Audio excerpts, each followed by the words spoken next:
here at the State House with Jessica Lambert, who is an environmental activist, an advocate for the Cape and Islands, but really across the state.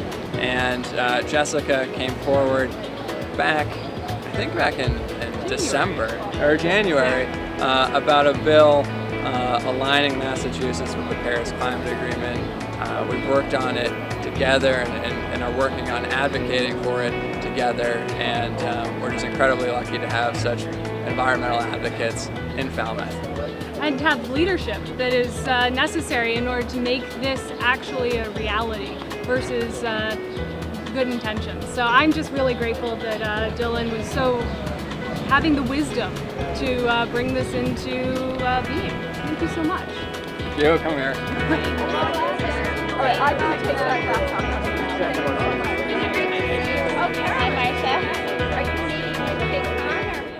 RGGI is a cap-and-trade system on greenhouse gas emissions from the electric power sector.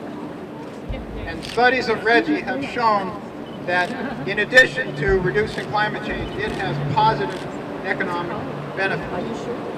Increased economic activity, job growth, and billions of dollars in saved healthcare costs.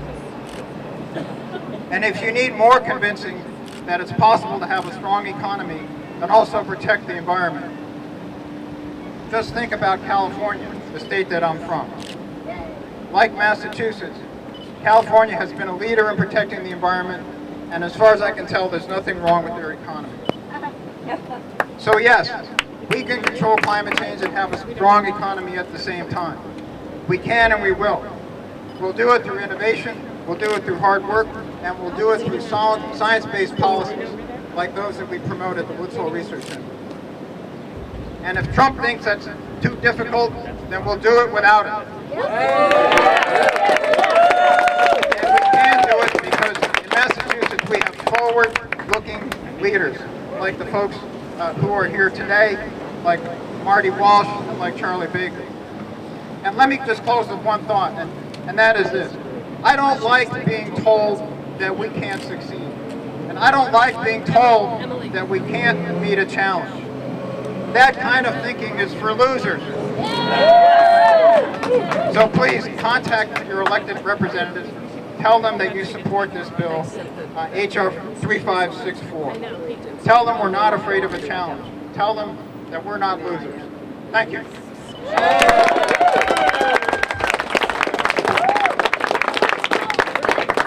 Woods Hole Research Center. Build up, everybody. That's terrific. Next up, we have an incredible environmental advocate who just in a short time in the State House has come out as an environmental leader across our state. And Solomon Goldstein-Rose, representative from Amherst. Yeah, there he is. He graduated with Brown in 2016 and quickly became the youngest representative in the House. It's good to have another young person up here with me today. And as an undergraduate, oh, come on! Hey, for my generation and my children's generation, there's no bigger issue than that of climate change.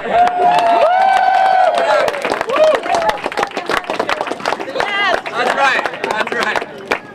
So, and Solomon, as an undergraduate, he founded and led Energize Rhode Island Coalition, a statewide carbon pricing campaign. He's a terrific advocate and partner and mentor in the State House. So welcome up Representative Solomon Goldstein-Rose.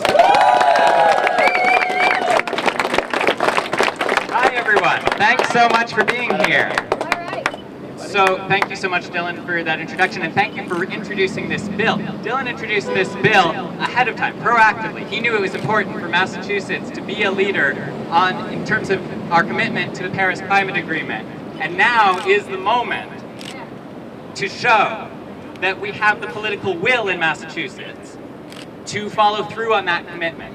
And I want to talk for a moment, because it's lobby day for a different policy here, that I want to thank Charlie Baker, our Republican governor, for being bipartisan here. And at the national level we see right now such inaction and denialism from the Republicans, and it's refreshing to have someone. And now I also want to say that this U.S. Climate Alliance that Governor Baker signed us onto is symbolic. It doesn't commit us to anything more than what we were already committed to under our own Global Warming Solutions Act. So it's good symbolism. It's important. And I hope that Governor Baker is going to now become one of the leading advocates for carbon pricing, which is the Republican solution to climate change. It's the free market solution to climate change.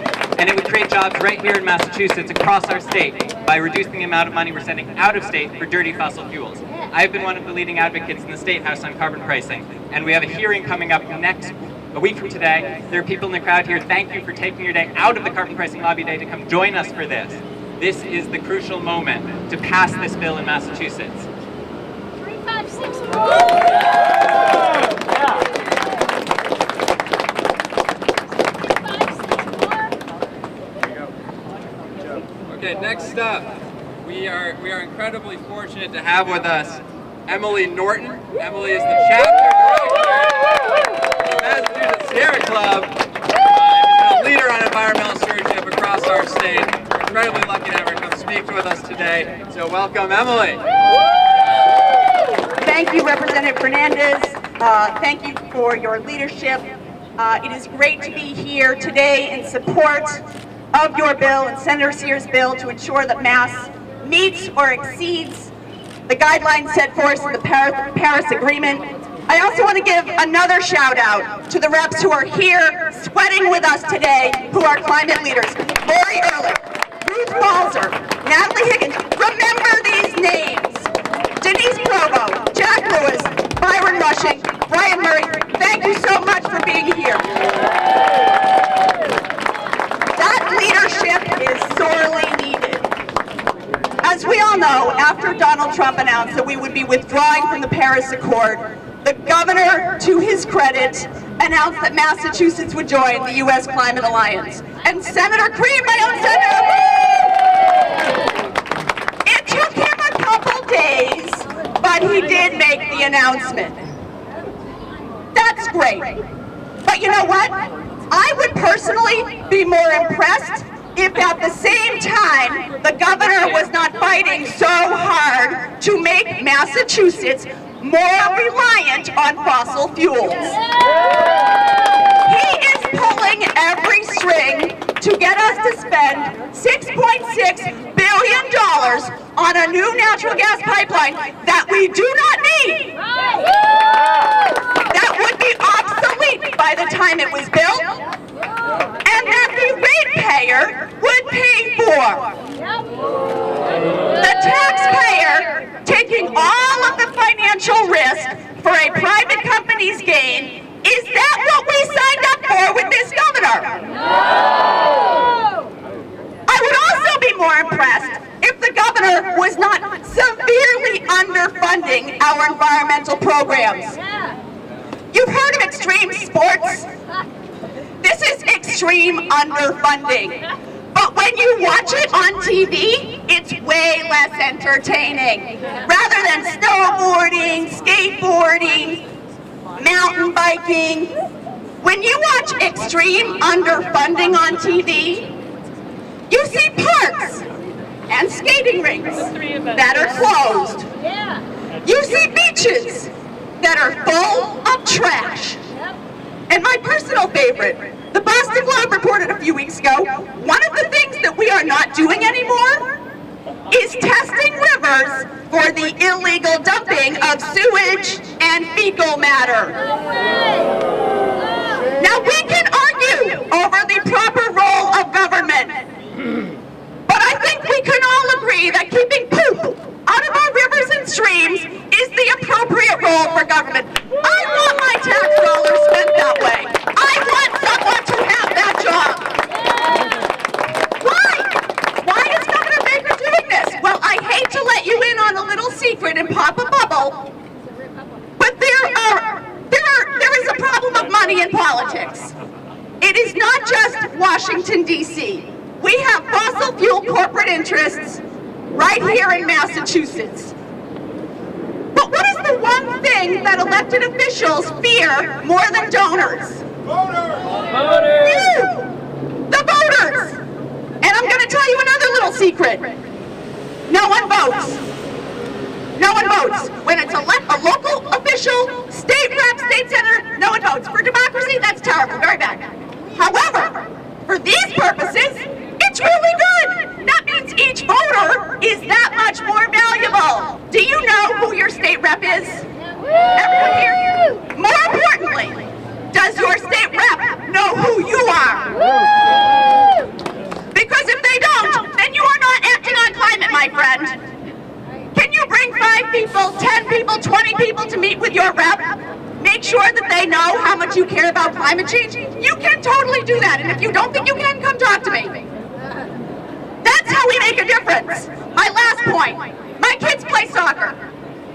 When you're down, it's a tournament, you're down 2-1, 30 seconds left in the game, the goalie comes out of the goal, everyone's on the field, the coach is like, just rush the goal, kick the ball, get the goal. That's where we are, folks. That is where we are right now. Everyone needs to be on the field. Everyone needs to be charging ahead to get the governor to give up the ghost on these pipelines, to make sure that your state reps and legislators pass bills that move the needle on climate change. Thank you.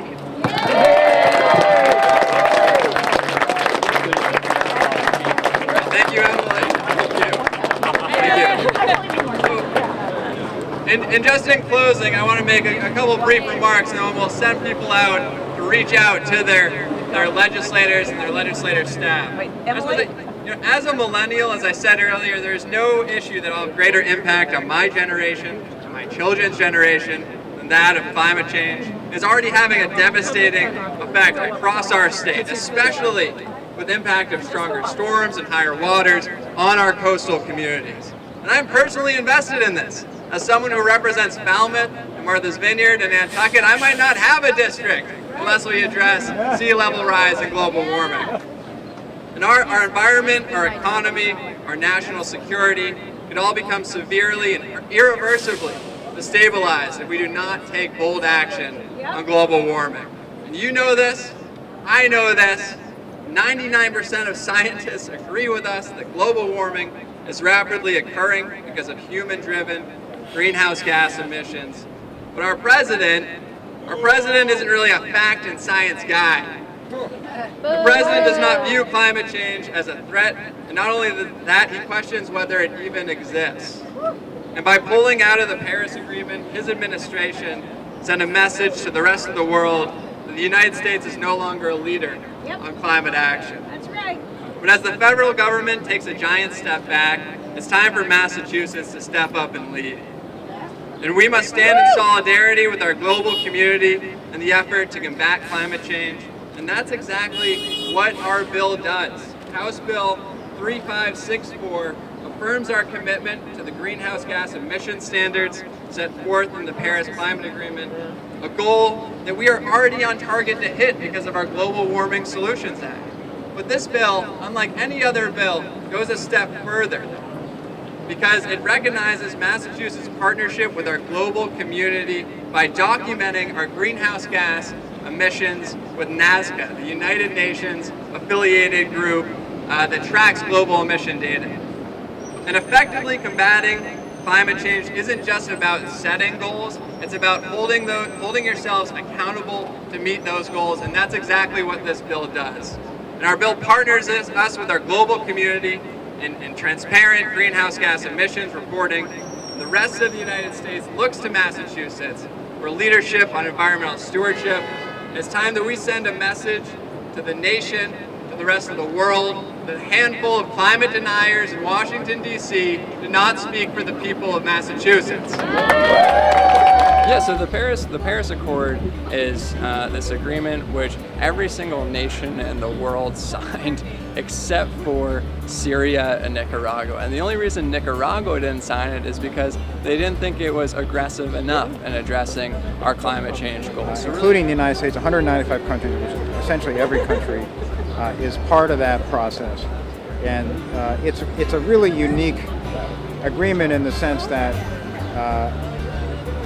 the essence of it is commitments by these 195 countries to reduce their emissions of greenhouse gases. What's interesting about the agreement is that those commitments are developed independently by each country. There's actually they're not negotiated, but every country simply decides what it's comfortable with in terms of reducing greenhouse gas emissions, and that's its commitment. It's really important. Global warming and climate change knows no boundaries, so it's really important that the world stand together in combating climate change and global warming. And in Falmouth, we're at the forefront of this issue. We're right on the front lines of climate change and sea level rise and the storms that impact our coastal community because of global warming. So this bill is incredibly important because it stands Massachusetts in solidarity with our global community in combating climate change. So the idea is that over time, countries ratchet up ambitions, and that way, ultimately, we bring climate change under control. Residents have been fired up. We've had hundreds of people send in mail and postcards to different reps and senators in the building to move forward the bill. It's been clear for some time that this federal government is not going to take the steps that it needs to take in order to try to meet our commitments under the Paris Climate Agreement. So whether we remain part of the agreement or not, it's been clear for some time that we're not going, or the federal government anyway, isn't going to push to help meet our commitments. The United States should be in a leadership role on this. We know that here in Massachusetts, because of our role and our action on climate change as a state, we have some of the highest number of green energy and clean energy jobs. And so we know that there are huge economic ramifications that aren't just about the environment when it comes to addressing climate change. So I was really disappointed to see the U.S. take a huge step back. Well, I think what the short-term impacts we're already seeing is that it's actually stimulating a lot of action at the state and local level. One of our biggest economic driver on the Cape and Islands is our environment. If we don't have a clean and healthy environment, that will affect our economy, that will affect our jobs. One of the things I worry about, I don't think it's likely, is that other nations might start to withdraw from the agreement as well. For Massachusetts, this bill is really exciting because it goes further than any other bill in the country, and that it mandates that Massachusetts report its greenhouse gas emissions data to the United Nations affiliated group that tracks this data. So we are sending an extremely strong message, and the strongest message in the nation, by saying that we stand in solidarity with the global community and not only hitting the greenhouse gas emission goals set forth in the Paris Agreement, but also by holding ourselves accountable to them through transparent and international reporting. And that's how this bill is a novel piece of legislation, and that's how this bill will make Massachusetts the environmental leader that it is. A future president, if he or she wanted to, could re-involve the United States in the Paris Climate Agreement. There's nothing in the process that doesn't allow that. And I certainly hope that it happens. And here in Massachusetts, we should set ourselves apart and lead on this, and that's what this bill does.